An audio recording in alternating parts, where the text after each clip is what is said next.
what's up, and welcome back to another episode of this van build series. Today I'm going to start trying to knock out this kitchen, and I'm also going to be building in a desk and chair inside of the kitchen cabinets. So I'm really excited to see how that comes out. So let's get to work. Yo, what up? I'm going to be coming to you guys in and out with some commentary because I actually did a ton of stuff in this video and I had clips explaining every single thing that I was doing. But if I include all of them, this video is going to be over an hour long. So that's no good for me. So I'm going to try out this voiceover thing. Let me know if you like how this voiceover stuff works. Right now, I just went to Lowe's and grabbed the wood that I needed to build the chair. First thing I'm doing is building the chair. Then I'm going to build the carcass around it.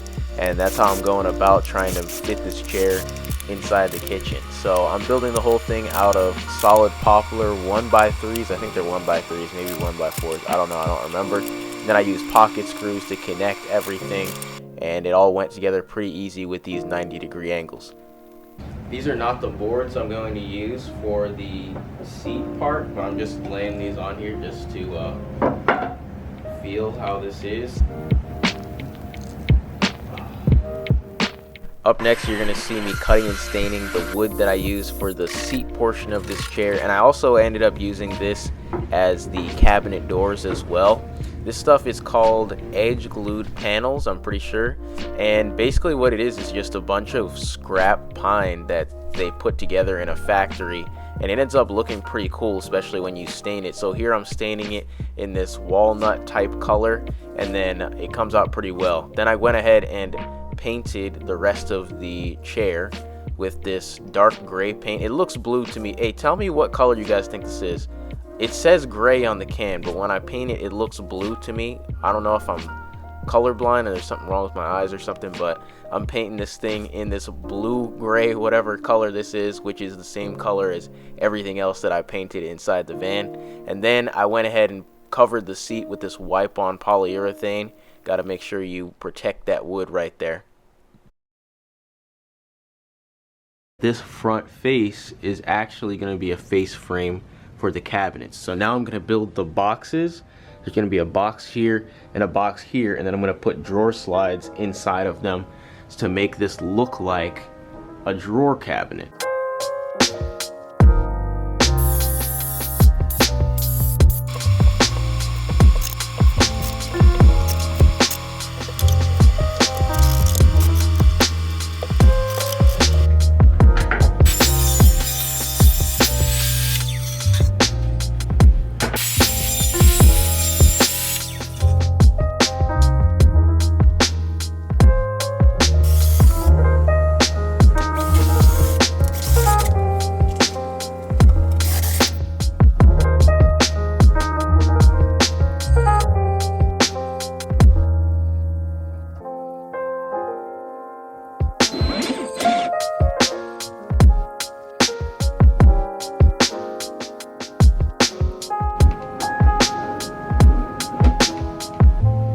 Alright, so here we are back in my apartment again, and I'm going to test this out to see if it works. If I did this right, then this chair pulls out,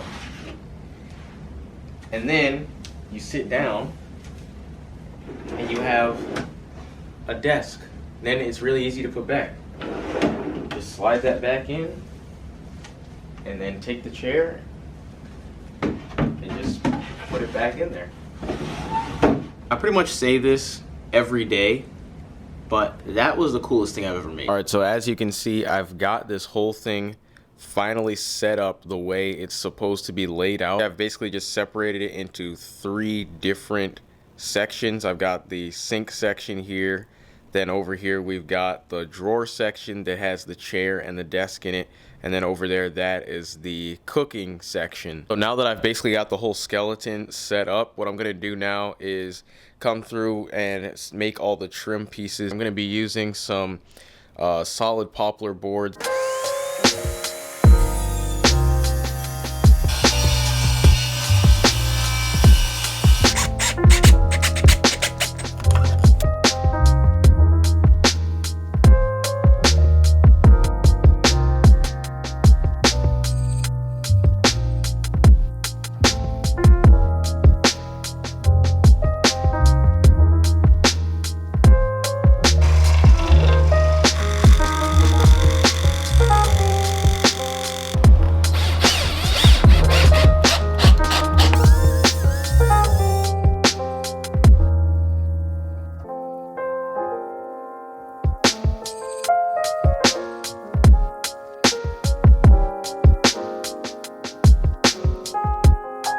gonna be kitchen install day, but before I bring the actual kitchen components in here, make sure I paint the back wall because I don't think I'm gonna be able to get in there again after.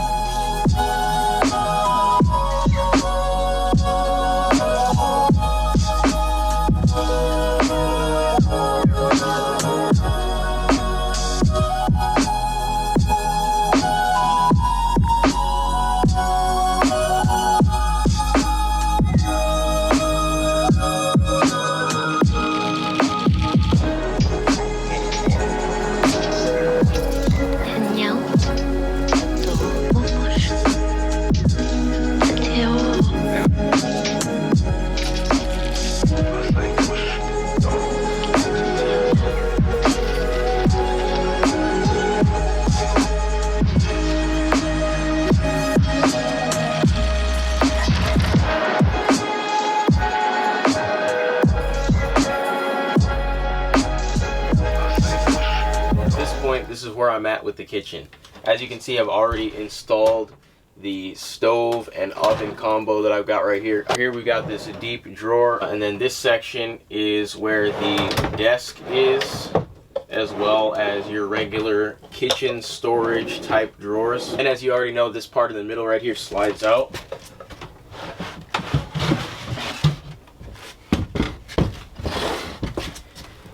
And then all the way over here, this is going to be the water cabinet. So at this point, all I've got left to do is that water system, and then also I'm going to figure out how I'm going to lay down the countertop. I'm back at it with the commentary again because at this point in the project, we got a lot of stuff going on. As you can see, I got this live edge poplar board slab thing that I got, and that's my sister holding the wood to the right there because she wanted to learn how to do epoxy projects, and she doesn't really know how to cut wood or anything, so I decided to teach her how to do so by having her do the actual epoxy portion of this countertop for me. So as you can see, she's mixing the epoxy right here, and basically it just comes out like this thick liquid stuff, and then she just colors it with whatever she wants, and then when she pours it into this mold that we made, all we have to do is just wait for it to dry for a couple of days, and then we can take it out and it just becomes all one solid board. So now at this point it's dried. It's been a couple days right there. She's taking it out of the mold with there's this like this plexiglass stuff we put on the side, and then if you hammer a chisel into the side of it, that's probably like the easiest way to get it out. As you can see, it comes out pretty decently easy.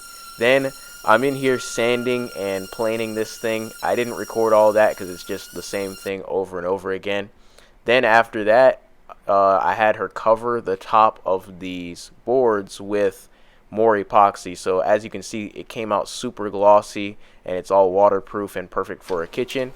Now I'm back again making another countertop because this kitchen is going to have two countertops. It's going to have a countertop underneath the countertop, which sounds really confusing, but the reason why I did that was because the epoxy countertop came out so well that I didn't want to cut into it too much for the appliances in the kitchen. So this is like a sub countertop that I'm making that's going to basically hold the water side of the kitchen, and then the cooking side of the kitchen I'm going to cut into the regular countertop. So I'm sure all that sounded really confusing, but there's no other way for me to explain this. So as you can see right now, I'm in there mounting the actual sink, and I'm using this stuff called plumber's putty. You guys probably saw me use this in my last video when I built the shower, but basically it's just like kind of makes a gasket for you whenever you need to make a drain. And I've never used this stuff before. I did in my last video, and I should have because it's really great. But then when I got under the sink, I had to set up this water pump, and the water pumps, for some reason, they just don't have an on or off switch, so I had to make one. So I just got this 12-volt on-off switch and then hooked it up to the red wire, and that basically just disconnects it by hitting the off switch and connects it by hitting the on switch.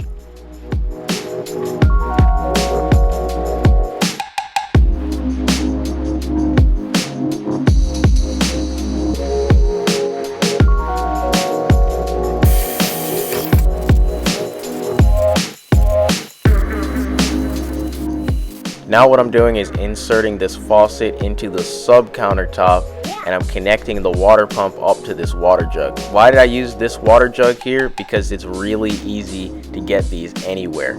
So basically the water pump is really simple. You just put the hose in there, and then the other end of the water pump is connected up to the faucet itself. Then when you turn on the water pump, then it just pulls water up to the faucet. It's super simple.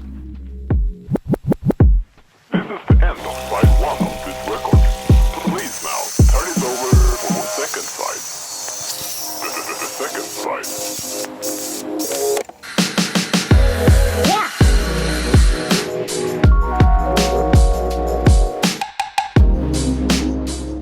So what I'm doing now is mounting the nicer epoxy countertop on top of the like sub poplar countertop. I know this is so confusing, but it'll make sense all at the end. And down below, what I'm doing is adding RV latches to these doors and drawers so that they won't be able to rattle around or open up while you're driving, no matter what you have in there. And then also I'm going underneath the hinge part of the epoxy countertop, and I'm adding these peel and stick backsplash tiles just to give it that little bit of decorative flair, because underneath there it didn't look as good as I wanted it to. But now I'm going to go through there with the GoPro and give you guys a final tour of the whole thing.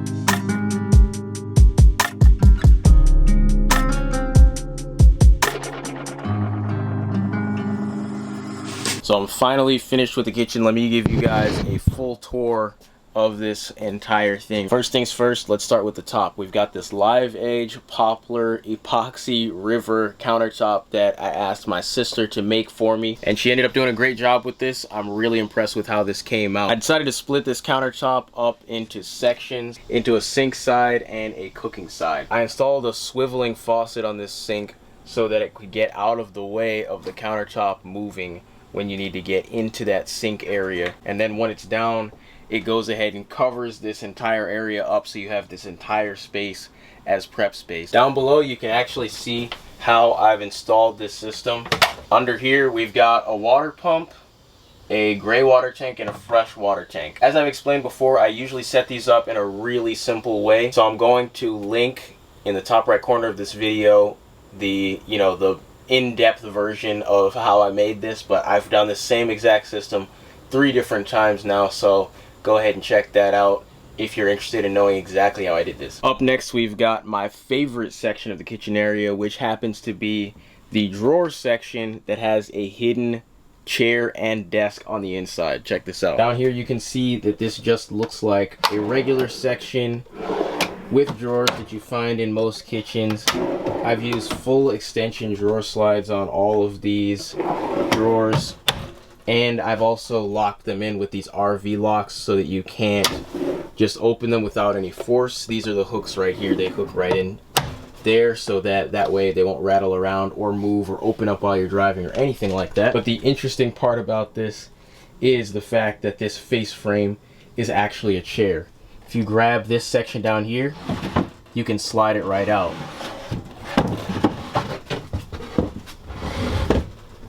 Obviously, with a chair, you gotta have a desk. So if you put this on this side, you can see that this top drawer is actually not a drawer. It's actually a desk area, but it completely all tucks away inside of otherwise useless kitchen space. Then to put it back in, all you got to do is go ahead and slide this in here, and then it's back into kitchen mode. And then the last piece of the puzzle is this stove top. Now I'm sure that you guys have seen this oven around. I've seen this thing in a ton of different van builds, tiny houses, RVs, and a lot of stuff of that nature. And the reason why I really love this stove and oven itself is because it's super inexpensive and it's portable. This can be run off of a regular propane tank, or also those small little propane canisters that you can find like in the camping section. So the way I have this set up is that you can remove this piece of the countertop. It just snaps into place, and then when you take this off, you're able to access the propane from the back. Once you have your propane set up, hooked up back there, all you got to do is stick this back on here. Snaps right back in, and it doesn't go anywhere. Now I'm calling this a pots and pans type drawer at the moment, but I actually installed this with these exact dimensions and this exact shape because this is also big enough to hold a chest fridge. I will not be installing a chest fridge in this van. However, this is a spot that you can use for that, or you can just use it for anything else that you feel like. So there you go. This is the kitchen build. This whole thing took me about a week to do, start to finish. And the first 5 days of that week was just me figuring out how to make this chair and desk work. So now that this kitchen is finally done, now I'm in the home stretch of this van build. All I've got to do is build some like upper cabinets along the van, hook up this front area, you know, paint. Still have to finish up underneath the couch bed area. So I'm going to be trying to knock out this entire van build by the end of next week, but don't quote me on that because I don't have that much time. So thank you guys for watching this video all the way to the end. I really appreciate that. It's you who's keeping me alive here on YouTube at this point. All of these random products that I'm using, I'm going to put links to them on my website. Go check that out. It's going to be in the description. But I'll see you guys hopefully at the end of next week. Might end up taking me 2 weeks if I have a lot of other stuff to do, but we'll see how long this takes me. So I'll be seeing you guys in the next one. Thanks for watching, and I'll see you later.